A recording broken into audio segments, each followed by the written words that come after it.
Hello everyone, welcome back to my cooking vlog.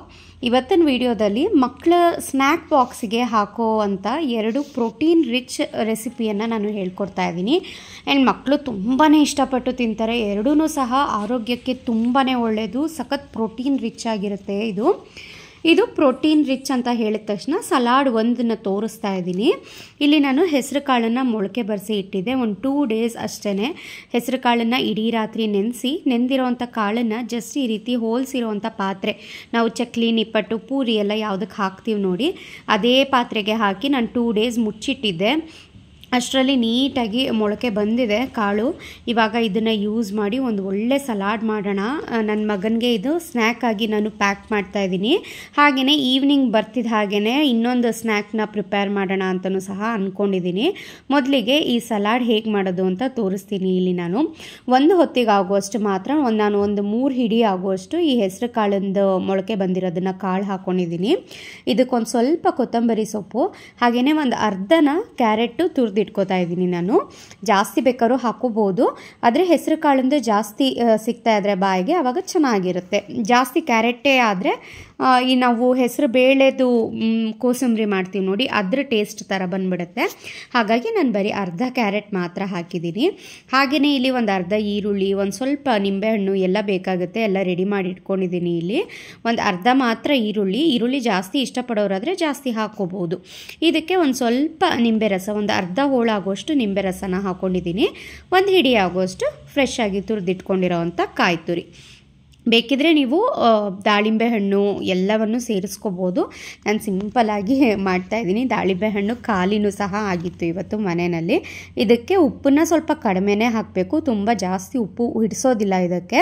ನಾನಿಲ್ಲೊಂದು 1/4 ಚಮಚ ಆಗೋಷ್ಟು ಉಪ್ಪನ್ನು ಹಾಕಿ ನೀಟಾಗಿ ಕಲಸಿಟ್ಕೋತಾ ಇದ್ದೀನಿ. ನೋಡಿ, ಇಷ್ಟೇ ಸಲಾಡ್ ರೆಡಿ ಆಗೋಯ್ತು. ನಾನಿಲ್ಲಿ ಹಸಿರು ಮೆಣಸಿನ್ಕಾಯಿ ಆಗಲಿ ಯಾವುದೇ ರೀತಿ ಖಾರನ ಉಪಯೋಗಿಸಿಲ್ಲ. ಏಕೆಂದರೆ ಈ ಸಲಾಡ್ ಮಧ್ಯದಲ್ಲಿ ಹಸಿರು ಮೆಣಸಿನ್ಕಾಯಿ ಹಾಕಿದ್ರೆ ಅವನಿಗೆ ಗೊತ್ತೇ ಆಗೋದಿಲ್ಲ ಯಾವ್ದು ಹಸಿರು ಮೆಣಸಿನ್ಕಾಯಿ ಯಾವುದಿದು ಅಂತ. ಒಂದ್ಸಲ ಹಸಿ ಮೆಣಸಿನ್ಕಾಯಿ ಏನಾದರೂ ತಿನ್ಬಿಡ್ತು ಅಂತ ಅಂದರೆ ಅವನಿನ್ ಸಲಾಡ್ ಮುಟ್ಟಕ್ಕೆ ಹೋಗೋದಿಲ್ಲ. ಹಾಗಾಗಿ ನಾನು ಹಸಿ ಮೆಣಸಿನ್ಕಾಯಿನ ಸ್ಕಿಪ್ ಮಾಡ್ಕೊಂಡಿದ್ದೀನಿ.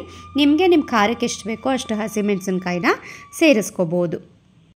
ಇಲ್ಲಿ ಬೆಳಗ್ಗೆನೇ ನಾನು ಸಾಂಬಾರು ತಿಂಡಿ ಎಲ್ಲ ಪ್ರಿಪೇರ್ ಮಾಡ್ತಾ ಇದ್ದೀನಿ. ಹಾಗೇ ವಿಡಿಯೋ ಸಹ ತೋರಿಸ್ತಾ ಇದ್ದೀನಿ. ಇಲ್ಲಿ ನೆಕ್ಸ್ಟ್ ಬಂದು ಪೀನಟ್ ಬಟರ್ ಯಾವ ರೀತಿ ಮಾಡೋದು ಮನೆಯಲ್ಲಿ ಅಂತ ಹೇಳ್ಕೊಡ್ತೀನಿ. ಇದಂತೂ ತುಂಬಾ ಚೆನ್ನಾಗಿರುತ್ತೆ. ಆ್ಯಂಡ್ ಬ್ರೆಡ್ ಜೊತೆ ಹಾಕ್ಕೊಂಡು ತಿಂತಾ ಇದ್ರೆ ಎಷ್ಟು ಬ್ರೆಡ್ ತಿಂದ್ವಿ ಅಂತ ನಮಗೇ ಗೊತ್ತಾಗೋದಿಲ್ಲ, ಅಷ್ಟು ಚೆನ್ನಾಗಿರುತ್ತೆ. ಒಂದು ಸಲ ಇದನ್ನು ಟ್ರೈ ಮಾಡಿ ಮನೆಯಲ್ಲಿ ಇಟ್ಕೊಂಡ್ರೆ ಖಾಲಿನೇ ಆಗಿಬಿಡುತ್ತೆ ಒಂದು 2 ಡೇಸ್ಗೆಲ್ಲ.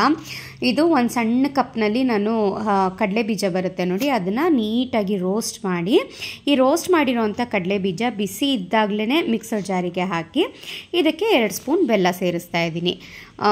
ಬೆಲ್ಲ ಆರೋಗ್ಯಕ್ಕೆ ಒಳ್ಳೆಯದು ಅನ್ನೋದು ರೀತಿಯಲ್ಲಿ ನಾನು ಬೆಲ್ಲ ಸೇರಿಸ್ತಾ ಇದ್ದೀನಿ. ಇಲ್ಲ ನಿಮಗೆ ತುಂಬ ಸ್ವೀಟ್ ಜಾಸ್ತಿ ಬೇಕು ಅಂದರೆ ಒಂದು ಸ್ವಲ್ಪ ಸಕ್ಕರೆನಾದರೂ ಹಾಕೋಬೋದು, ಇಲ್ಲ ಅಂದರೆ ಜೇನುತುಪ್ಪನಾದರೂ ಸಹ ಸೇರಿಸ್ಕೋಬೋದು. ಇದಕ್ಕೆ ಒಂದೇ ಒಂದು ಚಿಟಿಕೆ ಆಗುವಷ್ಟು ಉಪ್ಪನ್ನು ಸೇರಿಸಿ ಬಿಸಿ ಇದ್ದಾಗಲೇ ಇದನ್ನು ಚೆನ್ನಾಗಿ ಬ್ಲೆಂಡ್ ಮಾಡ್ಕೋಬೇಕು. ನಾವು ಬಿಸಿ ಇದ್ದಾಗ ಇದನ್ನು ರುಬ್ಬಿದ್ರೆ ಮಾತ್ರ ಕಡಲೆ ಬೀಜದಲ್ಲಿರೋವಂಥ ಎಣ್ಣೆ ಅಂಶ ಬಿಟ್ಕೊಂಡು ಅದು ಒಂಥರ ಪೇಸ್ಟ್ ಫಾರ್ಮ್ ಆಗುತ್ತೆ. ಇಲ್ಲ ಅಂದರೆ ತಣ್ಣಗಾದ ನಂತರ ಮಾಡೋಕ್ಕೆ ಹೋಗ್ತೀವಿ ಅಂದರೆ ಅದು ಪೌಡರ್ ಫಾರ್ಮ್ನಲ್ಲೇ ಇರುತ್ತೆ ನೋಡಿ. ಇದು ಚೆನ್ನಾಗಿ ಒಂದು 5ರಿಂದ 7 ನಿಮಿಷನಾದ್ರೂ ಒಂದು 10 ಸೆಕೆಂಡ್ಗೆ ಒಂದೊಂದು ಸಲ ಈ ರೀತಿ ಮಿಕ್ಸಿನ ರನ್ ಮಾಡಿ ಸ್ಪೂನ್ನಲ್ಲಿ ಮಿಕ್ಸ್ ಮಾಡ್ತಾ ಇರಬೇಕು. ಆವಾಗಷ್ಟೇ ಅದು ಶೈನಿನೆಸ್ ಆಗಿ ಬಂದು ಅದು ಆಲ್ಮೋಸ್ಟ್ ಇಲ್ಲಿ ನೋಡಿ ಆಯಿಲ್ ರಿಲೀಸ್ ಆಗೋಕ್ಕೆ ಸ್ಟಾರ್ಟ್ ಆಗಿದೆ. ನಿಮಗೆ ತುಂಬ ಸ್ಮೂತ್ ಬೇಕು ಅಂದರೆ ತುಂಬ ಜಾಸ್ತಿ ಹೊತ್ತು ಗ್ರೈಂಡ್ ಮಾಡ್ಕೋಬೋದು. ಸ್ವಲ್ಪ ಕ್ರಂಚಿ ಆಗಿರಲಿ ಅಂದರೆ ಸ್ವಲ್ಪ ತರಿಯಾಗಿ ಪೇಸ್ಟ್ ಆದ ನಂತರನೇ ತೆಗೆದು ಸ್ಟೋರ್ ಮಾಡ್ಕೋಬೋದು. ಅದು ನಿಮಗೆ ಯಾವ ರೀತಿ ನಿಮಗೆ ಟೇಸ್ಟ್ ಇಷ್ಟ ಆ ರೀತಿ ಮಾಡ್ಕೋಬೋದು. ಇಲ್ಲಿ ನಾನು 1 ಕಪ್ ಕಡಲೆ ಬೀಜ ಏನು ತೊಗೊಂಡಿದ್ದೆ ಅದೇ ಇದರಲ್ಲಿ 1 ಕಪ್ ಆಗುವಷ್ಟೇ ನನಗೆ ಪೀನಟ್ ಬಟರ್ ಆಗಿದೆ. ಇದನ್ನು ಜಸ್ಟ್ ಬ್ರೆಡ್ನ ಟೋಸ್ಟ್ ಮಾಡಿಕೊಂಡು ಅದ್ರ ಮೇಲೆ ಸ್ಪ್ರೆಡ್ ಮಾಡಿಕೊಂಡು ತಿಂದರೆ ಆಯಿತು. ಇದರಲ್ಲೂ ಅಷ್ಟೇ ಹೇರಳವಾಗಿ ಪ್ರೋಟೀನ್ ಇರುತ್ತೆ. ಯಾವುದೇ ರೀತಿ ಕೆಮಿಕಲ್ಸ್ ಆ್ಯಡ್ ಮಾಡಿಲ್ಲ, ಪ್ರಿಸರ್ವೇಟಿವ್ಸ್ ಆ್ಯಡ್ ಮಾಡಿಲ್ಲ, ಹಾಗೆಯೇ ಶುಗರ್ ಸಹ ಆ್ಯಡ್ ಮಾಡಿಲ್ಲ. ತುಂಬಾ ಒಳ್ಳೆಯದು ಆರೋಗ್ಯಕ್ಕೆ.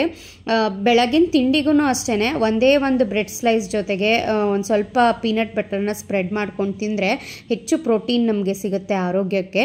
ಮಕ್ಕಳು ಸ್ನ್ಯಾಕ್ ಬಾಕ್ಸಿಗೆಲ್ಲ ಪ್ಯಾಕ್ ಮಾಡಿ ಕಳಿಸ್ಬೋದು, ತುಂಬಾ ಇಷ್ಟಪಟ್ಟು ತಿಂತಾರೆ.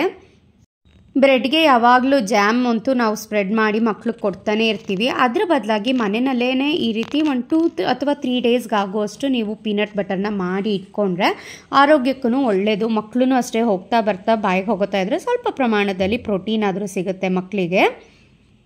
ನನಗಂತೂ ತುಂಬಾ ಇಷ್ಟ ಆಯಿತು. ಹೊರಗಡೆ ಅಷ್ಟೊಂದು ದುಡ್ಡು ಕೊಟ್ಟು ತರೋದಕ್ಕಿಂತ ಮನೆಯಲ್ಲೇ ಇಷ್ಟು ಸುಲಭವಾಗಿ ಮಾಡ್ಕೋಬೋದಲ್ವ. ನೀವು ಸಹ ಖಂಡಿತ ಮಾಡಿ ಹೇಗಿತ್ತು ತಿಳಿಸಿ ನನಗೆ.